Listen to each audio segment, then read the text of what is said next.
కార్మిక వర్గాన్ని కట్టు బానిసలుగా మార్చే లేబర్ కోడ్స్ రద్దు చేయాలని, కాంట్రాక్టు అవుట్సోర్సింగ్ కార్మికులను పర్మనెంట్ చేయాలని తదితర డిమాండ్ల పరిష్కారానికి మే 20 తేదీ జరుగుతున్న దేశవ్యాప్త సమ్మెతో పాటు స్థానిక డిమాండ్ల పరిష్కారానికి మే 22 తేదీ వరకు సమ్మె నిర్వహించడం గురించి సమ్మె నోటీసు మున్సిపల్ చైర్పర్సన్ బాబున్నెస్కి, కమిషనర్ నిరంజన్ రెడ్డి గారికి సమ్మె నోటీస్ ఇవ్వడం జరిగింది. కార్యక్రమంలో మున్సిపల్ వర్కర్ యూనియన్ గౌరవ అధ్యక్షులు కె మహమ్మద్ గౌస్, యూనియన్ అధ్యక్ష కార్యదర్శులు రామాంజనేయులు, రంగనాథ్, ఉపాధ్యక్షులు భాస్కరాచారి, కరీముల్లా, ఆదం బాలదుర్గన్న, సుబ్రహ్మణ్యం రాజు తదితరులు పాల్గొన్నారు. అనంతరం వారు మాట్లాడుతూ, మన దేశంలో స్వాతంత్రం రాకపూర్వమే బ్రిటిష్ కాలం నుంచి ప్రాణ త్యాగాలు చేసి పోరాడి సాధించుకున్న ట్రేడ్ యూనియన్ చట్టం 1926, వర్క్మెన్ కాంపెన్సేషన్ యాక్ట్ 1923, వేతనాల చెల్లింపు చట్టం 1935తో సహా కనీస వేతనాల చట్టం 1948, బోనస్, గ్రాట్యుటీ, టీఎఫ్, ఈఎస్ఐ వంటి 29 చట్టాలను కేంద్రంలోని బీజేపీ ప్రభుత్వం లేబర్ కోడ్స్ గా మార్చివేసింది. ఈ లేబర్ కోడ్స్ కార్మికుల హక్కులను హరిస్తాయి. సంఘం పెట్టుకునే హక్కును, సమ్మె హక్కును నిర్వీర్యం చేస్తున్నాయి. ఉద్యోగ విధానంలో ఫ్లెక్స్ టర్మ్ ఎంప్లాయ్మెంట్ విధానం ద్వారా ఉద్యోగ భద్రత లేకుండా కార్మికులను బానిసలుగా మార్చివేస్తాయి. వేతనాల కోసం బేరసారాలాడే హక్కులను కార్మికులు కోల్పోతారు. ఇంతటి ప్రమాదకరమైన లేబర్ కోడ్ను వెంటనే రద్దు చేయాలని డిమాండ్ చేస్తూ కేంద్ర కార్మిక సంఘాలు 2025 మే 20వ తేదీ దేశవ్యాప్త సమ్మెకు పిలుపునిచ్చాయి. లేబర్ కోడ్స్ రద్దుతో పాటు మన రాష్ట్రంలో ఆప్యాస్ రద్దు చేసి ప్రైవేట్ ఏజెన్సీలకు అప్పగించాలనే రాష్ట్ర ప్రభుత్వ నిర్ణయాన్ని విరమించి మున్సిపల్, పారిశుద్ధ్యం, ఇంజనీరింగ్ కార్మికులను పర్మనెంట్ చేయడంతో పాటు ఈ దిగువ తెలిపిన డిమాండ్ల పరిష్కారం కోసం మే 20 దేశవ్యాప్త సమ్మెతో పాటు స్థానిక డిమాండ్ల పరిష్కారం కోసం మే 22వ తేదీ వరకు సమ్మె నిర్వహించాలని మా సంఘం రాష్ట్ర కమిటీ తీర్మానించింది. కావున ఈ సమ్మె నోటీసును తమరికి అందజేస్తున్నామని తెలియజేశారు.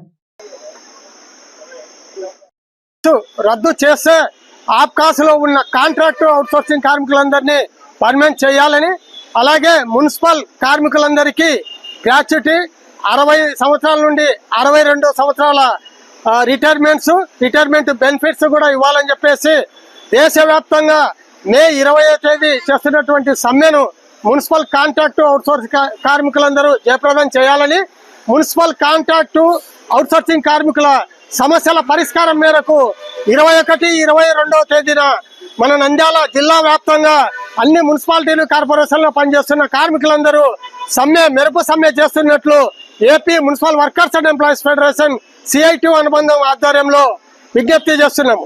Thank you. ఈ నెల 20వ తేదీ దేశవ్యాప్తంగా కార్మిక వర్గం సమ్మె చేయబోతా ఉంది. ఆ సమ్మెలో భాగంగా నంద్యాలలో ఉన్నటువంటి మున్సిపల్, ఇంజనీరింగ్ కార్మికులందరూ కూడా సమ్మెలో పాల్గొంటున్నారు. సమ్మె దేశవ్యాప్తంగా చేసే ప్రధాన ఉద్దేశం, ఈరోజు అధికారంలో ఉన్నటువంటి బీజేపీ ప్రభుత్వం స్వాతంత్రం వచ్చిన తర్వాత కార్మికులు పోరాడి సాధించుకునే 44 చట్టాలను తీసేసి 4 లేబర్ కోడ్లుగా మార్పు చేసింది. ఆ 4 లేబర్ కోడ్లు అమలైతే కార్మికులు బానిసత్వంలోకి వెళ్ళిపోయే పరిస్థితి.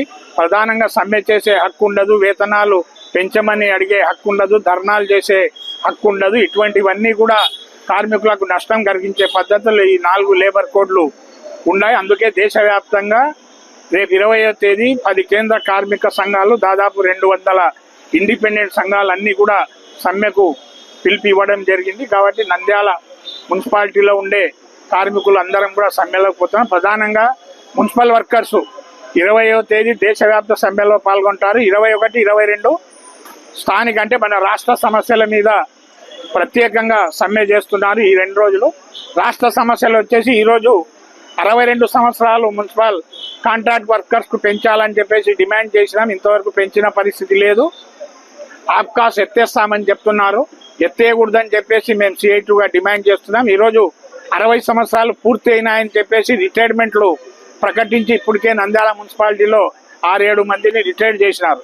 ఈరోజు రిటైర్మెంట్ బెనిఫిట్స్ ఏమీ ఇవ్వకుండా 60 ఏళ్ళు దాటినారని చెప్పేసి తీసేయడం చాలా దుర్మార్గం. ఎందుకంటే 35 ఏళ్ళు సేవ చేసిన వాళ్ళు ఉత్త చేతులతో పోయే పరిస్థితి చాలా దుర్మార్గం. కాబట్టి ఆప్కాస్ కొనసాగించాలి. ఒకవేళ ఆప్కాస్ ఎత్తేస్తే కాంట్రాక్ట్ అవుట్సోర్సింగ్ వాళ్ళందరికీ రెగ్యులర్ చేయాలని చెప్పేసి, అట్లే రిటైర్మెంట్ బెనిఫిట్స్ ఇవ్వాలని చెప్పేసి కోరుతా ఉన్నా. అదే ప్రధానంగా నంద్యాల మున్సిపాలిటీలో దాదాపు 2 సంవత్సరాల క్రితం 5-6 మంది కార్మికులు చనిపోయినారు.